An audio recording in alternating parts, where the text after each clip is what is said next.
Hi, I've been knitting many socks lately and everyone's talking about sock blocking your socks after knitting, and I was checking out sock blockers online and I actually find them really pricey, especially if you want to knit socks for more than one person. That adds up. And I'm also hesitant about adding more clutter to my house, especially if I'm not so sure if I actually really need sock blockers. And then feet are shaped differently, and all those commercially available sock blockers look really wide, and I have rather slim feet, so I don't want to buy something that maybe not even fits my feet. So that's why I was looking for a cheap and easy way to try out sock blocking and craft something that fits me. So all you need is a stencil, some cardboard, a pencil and a knife, and a thin plastic bag, and maybe foil and tape, but that's optional. So let's go. You print out a stencil. You can find the link for it in my video description. And if you have larger feet than the stencil is, you can draw additional lines in parallel to the stencil. I think that would work quite fine because the stencil only goes up to size 42. And then I cut out according to my size, which is size 40 in length.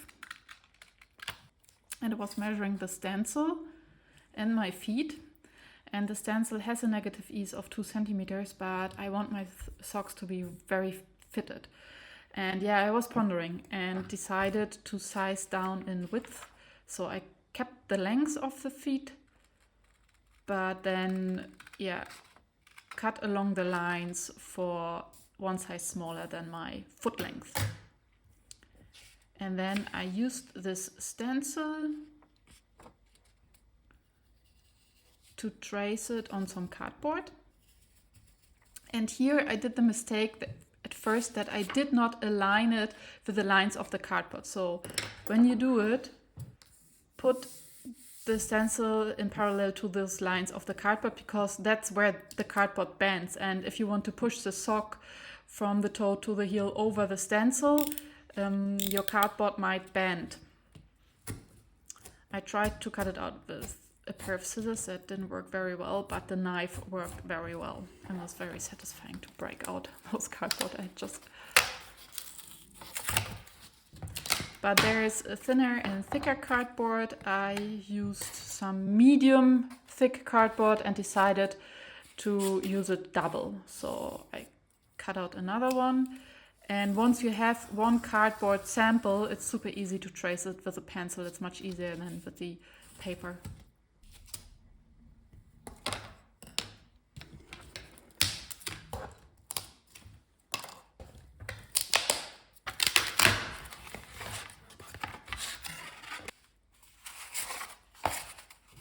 Yeah, and I did 4 in total because I want to have sock blockers for a pair of socks. And here's my knitted sock, and it looks so much slimmer than the sock bladder, but it did fit. So now I glue those pairs together.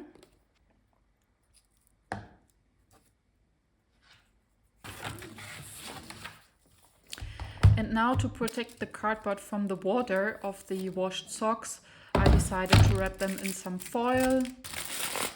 And the open parts I taped together. And this is now my washed pair of socks, and you squeeze out excess water anyway, so the socks are not really wet when you put them over the sock blocker. And they did fit. And these socks I knit a bit too small, so I wanted to have sock blockers to really stretch them in foot length. And I did another pair for another pair of socks. And this is how the socks came out. And I think the blocking worked really, really nicely. So they look pretty awesome.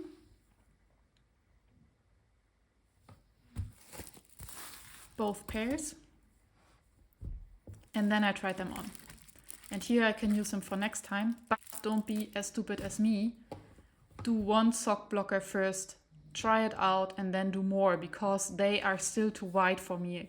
Here you see that there's too much room between my foot and the sock, so yeah.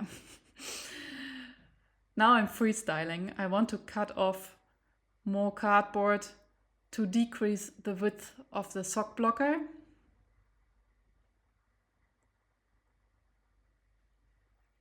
And what I get now very much looks more, so this looks much more like the shape of the sock I want.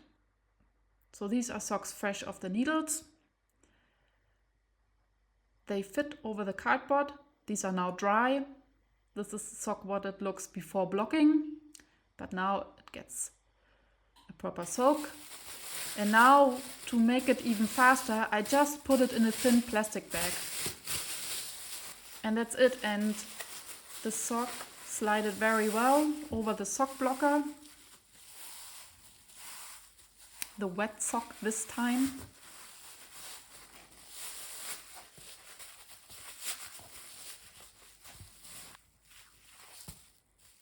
I put it on the radiator for fast heating, and this is the dry sock now. It also comes off really easily, and this is what it looks like. So the blocking worked very, very nice in my opinion. Because if I knit socks with negative ease, I don't want sock blockers that stretch out the negative ease again. So Emmy approves, and the fit is much better, much better. Yeah, thank you very much for watching. And instead of cardboard, you can obviously also use plywood or some plastic or whatever. I just showed here how I do it, and yeah, the fastest way. And you can try out the cardboard, and if you find your right size and craft it to your feet, then obviously you can use it for plywood or whatever. Yeah, I hope that was helpful and useful, and it took me less than an hour to make these sock blockers. And yeah, now I have some that I'm sure of that they fit my feet and are not like standardized to whatever foot size. Okay, thanks for watching. Bye.